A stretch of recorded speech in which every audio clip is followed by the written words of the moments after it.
when we win. At the same time, I'm not going to be consumed with depression if it goes wrong. Well, that's interesting you say that. I mean, I wasn't aware of that, but that's good to hear, isn't it? As a Sheffield United fan, which we all three of us are, that's great to hear. When he did get promotions at Fulham, Watford, he left his job, didn't he, shortly afterwards. So it would be nice to think he was going to be here for 4 years, because that would ultimately mean that we're going to be a successful club. I think we can have a look at his record, the matches he's played and the games he's won. And just on pure stats, I mean, I know stats can be used to illustrate anything, can't they, really? But that is quite impressive by any standards. That's a very, very good win percentage. If you're getting anywhere around 50% win percentage, then that is quite superb. That's remarkable, really. And it's not done, Brian, it's not a sort of a flash in the pan statistic when you've got 169 games. You know, I mean, that's a lengthy record in which to reach a conclusion. Yeah, absolutely. Like I said, you know, he will have had every emotion. You know, that's a lot of games in this division, and it's recent as well. Now, he's just been out of, you say it's recent, but he's been over in Qatar for a couple of seasons. Is that going to impact on him in any sense, or do you think he'll be right up to speed with what's going on and what's required? Football's such a global game these days. You could be in Timbuktu, couldn't you? And you'd still get all the football stream through. He'll be fully up to speed with the English game, no doubt whatsoever about that. Don't think it matters where he's been for a couple of years. Might have had a chance to recharge his batteries in some degree, you know. But the main thing is he'll be up to speed. All his staff will be up to speed. He'll know exactly what to expect from the English Football League, the Championship this season, because he's been there, done it, as we've already said. Yeah, I don't see a problem at all. I personally think it's absolutely superb signing for Sheffield United to get him as manager, and a fantastic opportunity for him. I'm sure we're all as one wishing Slav all the best and hoping that it turns out to be a dream move for him and that he gets the success that I'm sure he craves. Yeah, absolutely. I mean, just to take on everybody's point here, you know, he's not been here he's not been managing in this country for 2 years, but he has been managing. And Kevin made an excellent point and said, you know, perhaps, you know, it is that intense that you have to sometimes take a move away, decide that, you know, you've recharged your batteries and you want to get back into the intensity of what the Championship does. So I think that for him, it's a fantastic job. This is a great club, you know. I'm sure you can see from those pictures behind us as we're speaking to you here from our new studio here at Bramall Lane that the ground is starting to fill up and the atmosphere is building. A fair few people have been for a pint or two, a sherbet or two on the way down. We've not, incidentally. It's been a long day for some Sheffield United fans and some Birmingham fans probably. But yeah, it's at 8 o'clock on a Saturday night. It takes some doing. It will be tempting, won't it, to peak too early for this game. It's just lovely that the fans are back here enjoying it, and I'm sure in some cases they'll be seeing guys around the stadium and in the local pubs who they've not seen for a month or two, maybe longer. You know, and getting together. Yeah, it's a kind of a getting together with friends situation, isn't it? Yeah, it's one big family, as we always like to call it. Yeah, you sometimes sit next to people and make lifelong friends. You might only see them at the football, but you'll sit there week in, week out, year in, year out, you know, for 20, 30 years. Yeah, for a lot of people, this will kind of be almost like, you know, a going back to normal situation because, you know, people have been craving company and seeing people and getting back to normal. Well, it doesn't get more normal than 30,000 people at Bramall Lane. You know, so and we hope 30,000 people or 28,000 take the Birmingham fans out of the equation. But let's hope the Sheffield fans have got a big smile on their face come the end of the game. Yeah, absolutely. There'll be a lot of smiling and happy people before the game as well, because just the actual fact that we're all allowed back in is just tremendous, isn't it? We all want the right result, but just experiencing the whole show again. Celebration, isn't it? Yeah, it's just brilliant to be back. What do you think?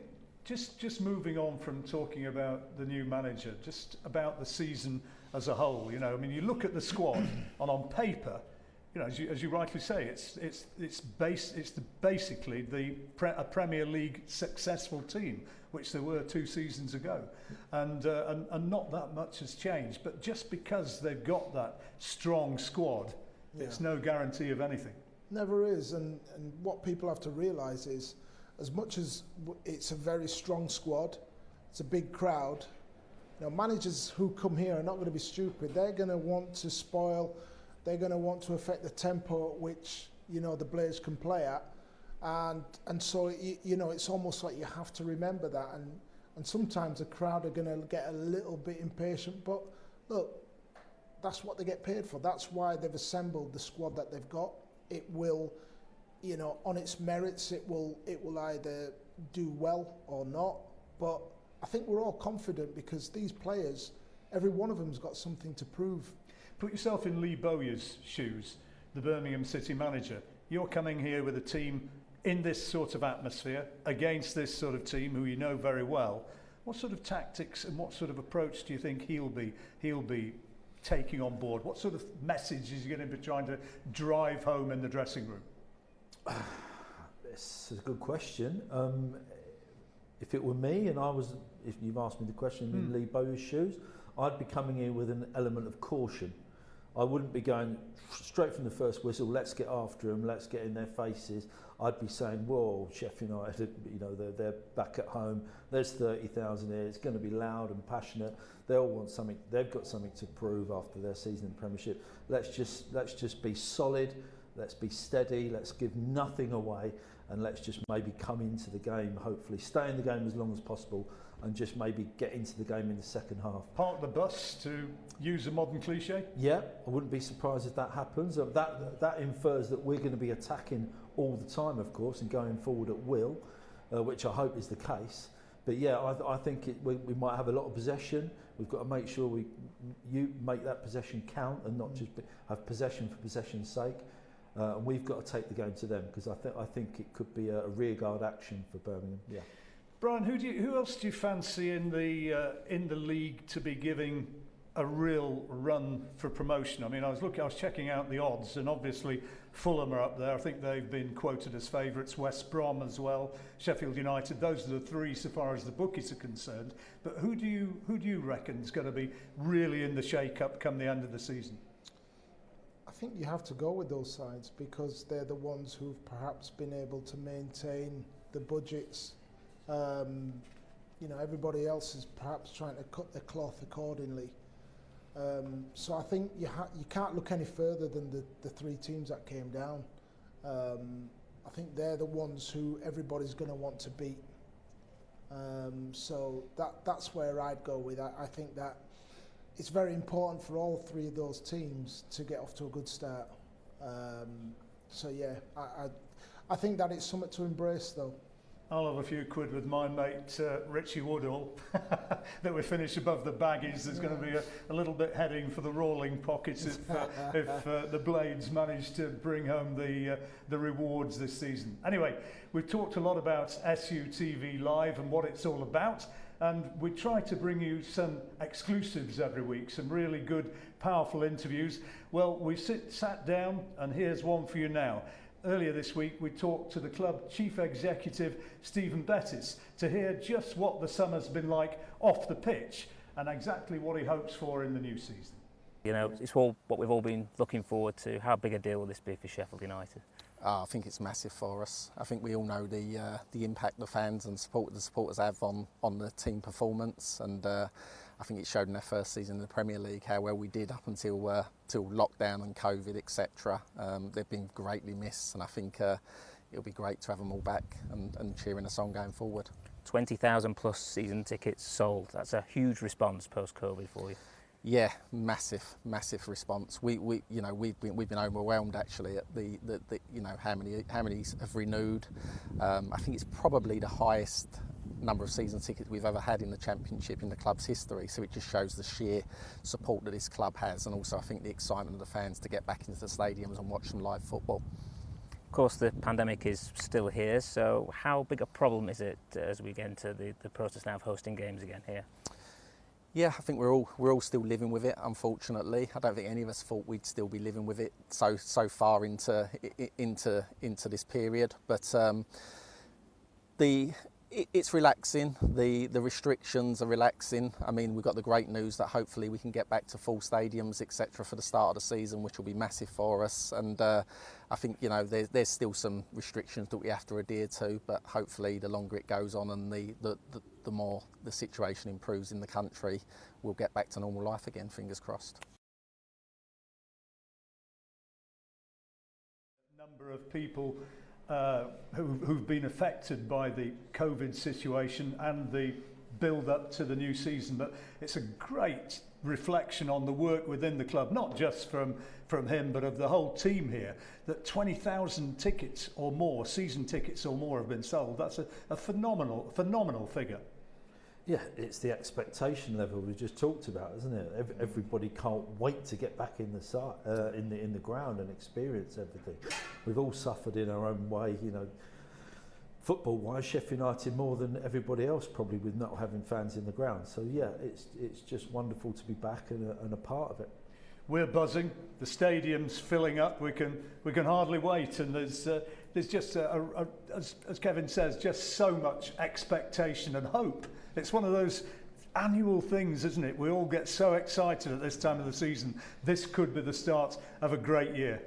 Yeah, I mean, it's like, you know, as ex-players sat here, you know, I'm jealous. I'm jealous that I'm not out there and warming up and going through the last things in my mind about what I want in the game. And, you know, the fans come here because this is a break from, you know, this is their treat. You know, a lot of the time football does this for people where it is quite central in their lives. And if you have a good, if your team's doing well, you know, it means that everything else is good for you. So it's just great. I mean, I've been retired, 14 years now, 15 years, and Kevin probably similar, and it's the best time. It's the best time of your life. You're getting a bit twitchy. You want to get down there. Oh, I'm not joking. When I used to come down here, and I used to feel like I knew every blade of grass.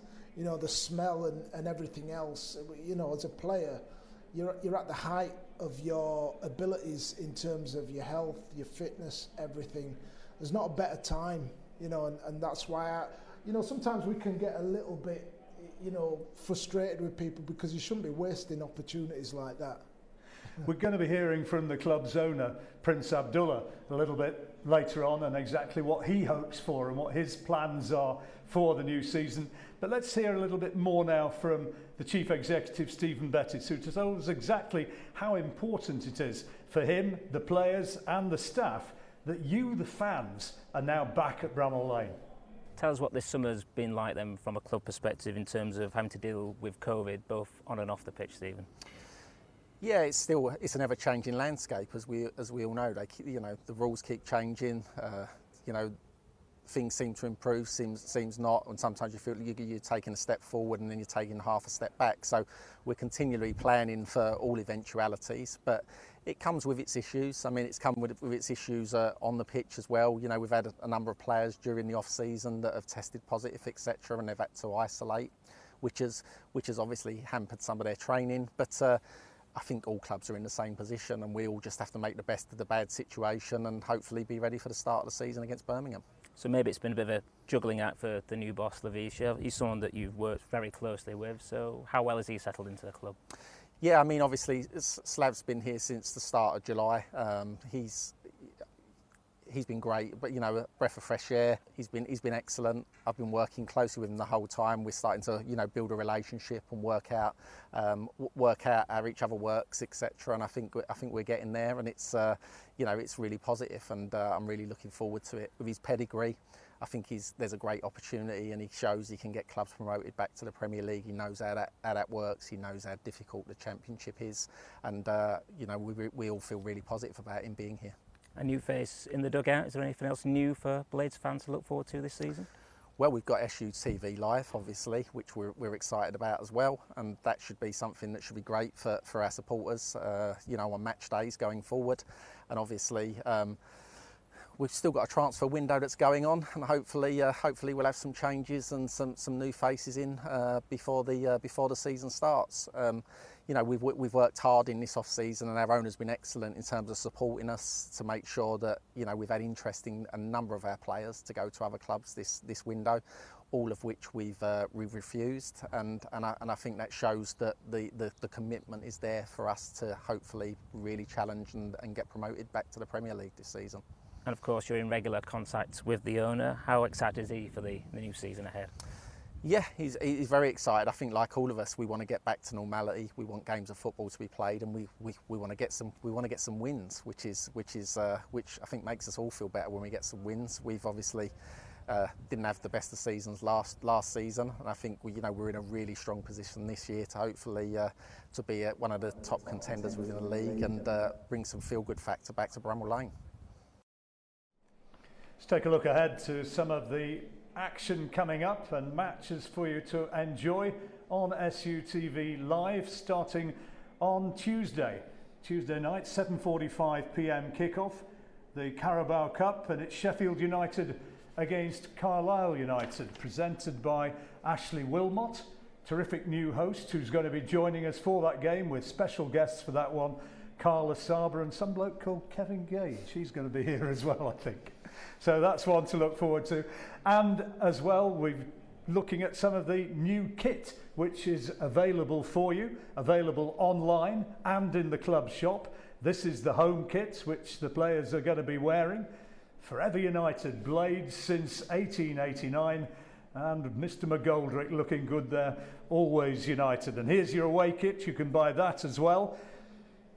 This is available, as I say, in the club shop here at Bramall Lane, or available online. Check it out on sutv.co.uk. Grit and graft, playing away the Blades way.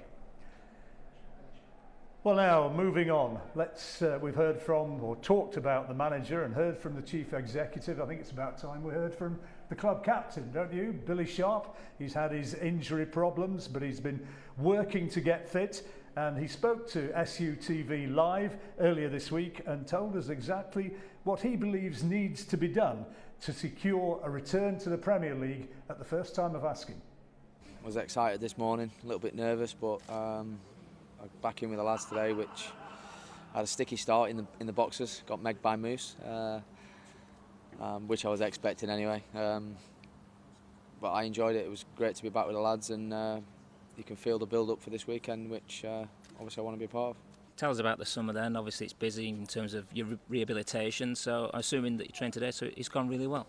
Yeah, I had a pretty nasty injury, which we didn't quite get to the bottom of until 4 weeks down the line, which was disappointing, but went under the knife and had it fixed and worked my way back. It's been tough because obviously we got relegated, and frustrating because I weren't able to play, and tried to get back quick as I can, but I had to be careful with it because of the injury, and yeah, I'm lacking a little bit of sharpness, but you can only get that from games anyway, so hopefully I can get involved straight away and contribute with the rest of the lads for us to do well. Always an incentive to get back as quick as possible because you're desperate to play, but obviously with a full Bramall Lane now, extra incentive, isn't it, to get back and play in front of fans again for the first time for 18 months? Yeah, I had this week as my target, and maybe I could have got back a little bit quicker, but for whatever reason it's been today, and I've enjoyed today's training. I'm going to train for the rest of the week, and like I say, just looking forward to it like the rest of the lads. It's been a weird pre-season, disruption for across the board, but I think all teams have, so it's a level playing field, and I think we want to get on with it anyway. No one likes pre-season, and you get your fitness in the first 3 or 4 games, and if you can get them wins on the board, you get it a lot quicker as well. Yeah, pre-season, obviously, like you mentioned, everyone will have suffered due to the circumstances out of everyone's control, but you did get away for that week in Spain, so how vital was that for the group? Yeah, we got some sun on his backs, and the training was really good. We had, nobody else there, so it was just us. The gaffer putting his touch on things, and the lads being with each other, most of the day for 7 days, which got used to, you know, the new regime, what we've got, and came back to Shirecliffe to obviously try and play friendlies, but a few of them getting cancelled. So, but yeah, we put in a good performance against Doncaster, which I think the fans really enjoyed, and hopefully we can do that the same again on Saturday. You've had some special moments at this place down the years. Whether you play or not on Saturday, it'll still be a special feeling, won't it, coming into this ground and seeing 20,000+ inside Bramall Lane once again? Yeah, whether I'm sat here with a pie and a bovril cheering the lads on, or whether I'm sat on the bench, is hopefully it will be the latter, and I can contribute by, you know, maybe doing a Bournemouth again, but hopefully this time for a win. And hearing the Greasy Chip Butty song just before kick-off? Yeah, even my kids have mentioned about that. They can't wait to come back, and been starting to sing the songs now, which is the build-up's happening, and the fans are getting excited, which they've every right to be, because they've missed it, and so have we. We can't wait to have them back. Yeah, the Greasy Chip Butty song, we're all going to be joining in that in just a matter of minutes now. And Kevin, you're going to have to disappear off to do your commentary duties before too long. But, you know, when you hear Sharpie there, he's still at the age of 35, a man with that goal-scoring record. He needs one now for 250 career goals. He's on the bench today, but I just wonder whether there might be something to replicate that moment when he came on against Bournemouth and got that goal, which sent the travelling fans absolutely delirious. I wonder if he's going to do something again like that. Well, hopefully not a last-minute equaliser. Hopefully, hopefully it might be the third or the fourth or something like that. Yeah, I mean, that's a great interview. He's Mr. Sheffield United, isn't he? His track record is phenomenal. His goal-scoring record is phenomenal at various clubs, not just Sheffield United, obviously. I think Billy's 35 years old now. He realises he's maybe not going to be first choice. He's not going to start too many games, if any. But what a player to have on the bench. I mean, if you need to nick a goal, or if you just need a bit securing up front or something, you know, it's a perfect foil, you know, perfect lad to bring off the bench. And he's got cute as he's got older, because not only does he score goals, but he knows how to win fouls and keep possession and just be in the right place to relieve a bit of pressure at times. Kevin, you've got to disappear now, but just a quick word from you, Brian, about Billy. I mean, he's inspirational, isn't he, to the team, to the club? Yeah, I mean, look, I wasn't aware that it was one more goal to 250, but you know, he's got nothing to prove, and I think as I got older, and as you get older, and you realise that perhaps you're more of an impact player, you can actually enjoy that role, because when he comes on, he's going to be smarter in and around the box than most defenders, and those are the times where you can enjoy trying to get half a yard of space and actually score, and it can work out very well for him. Well, that's Billy Sharp, a player coming back from injury, but there's another one, of course, who's on his way back, who could be playing a key part tonight. That's Sander Berg, and he's the subject of a documentary that's to view on Sheffield United's YouTube channel, so be sure to take a look at that. But let's take a brief, shorter look now, if you like, at the return of Sander Berg. How did the injury come about, and do you want to just talk us through what it was like from your point of view?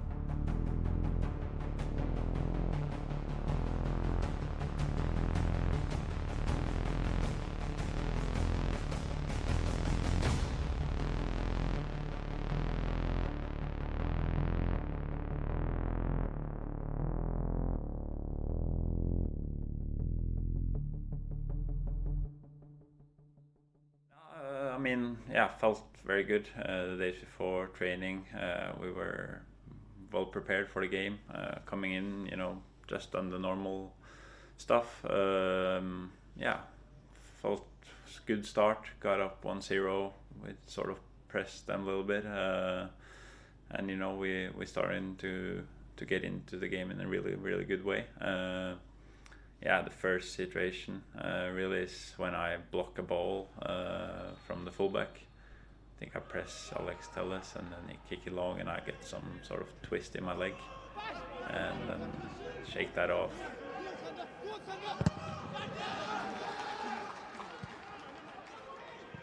Ran a couple minutes, got the ball back, started to run with it again, like a shift, acceleration, and then and then suddenly like the injury occurs then. Sander Berger. Who's pulled up without contact, I think, which means that is probably internal, and that is probably his evening done. Yeah, in the moment you're just sort of a little bit like in a shock, like, whoa. I could tell like in a split second that I was injured. Well, there is a concern on the far side after all of that. Sander Berger chasing after the ball with Nemanja Matic, then hobbled as if he'd pulled pulled a thigh, and has yet to return to the field of play. He's going to get some treatment, so we'll keep you posted on all of that. But if it's you not just a small one in the moment, but yeah, sometimes it's like the hardest and toughest injuries. They can feel not as bad as, you know, as they are really, you know. So laid down there, obviously knew I couldn't play on, but yeah, walked off the pitch really. Didn't feel great, but still, you know, you believe it's not as bad, and you're still like trying to sort your head out a little bit, like what happened. We're up 1-0, you want to play, you know, but you're injured, heading into dressing room trying to figure out what's really happened. But yeah, I could tell quite early, like, okay, this is not great.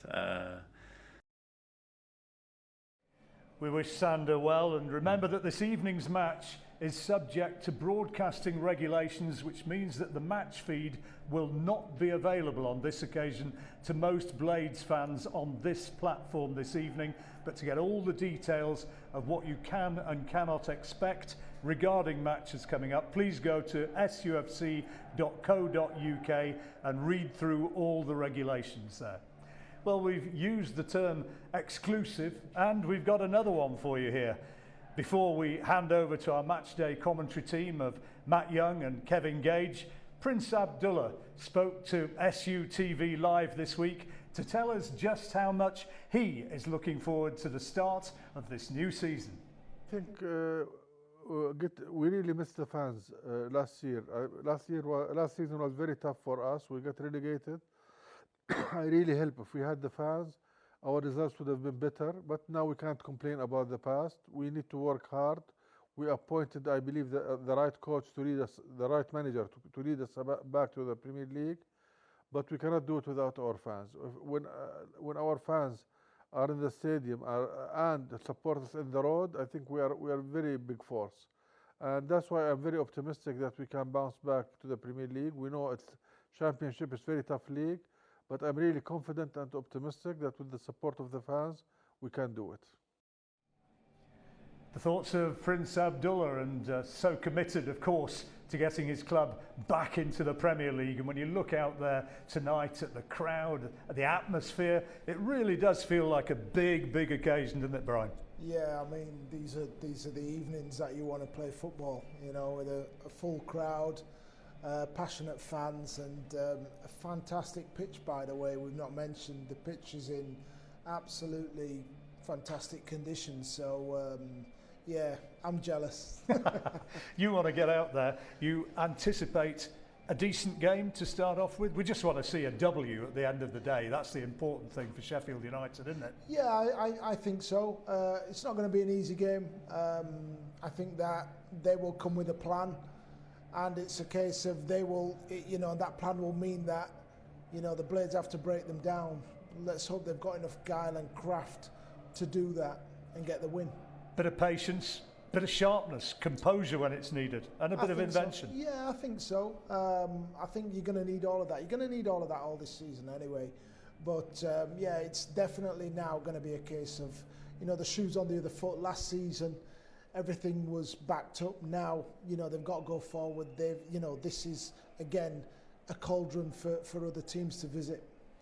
We're going to be back assessing everything at half time. I mean, I can feel the butterflies as I say that. The players as well are going to be so keyed up, so on edge now, wanting to really produce.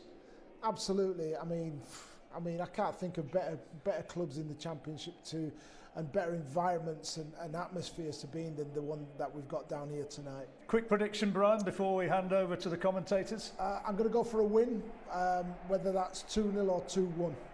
Well, you can perhaps hear the sound of the crowd behind me, and you can hear and see the flares going up and the atmosphere really building. Time for us to throw across to our commentators and our team of Kevin Gage and first of all Matt Young.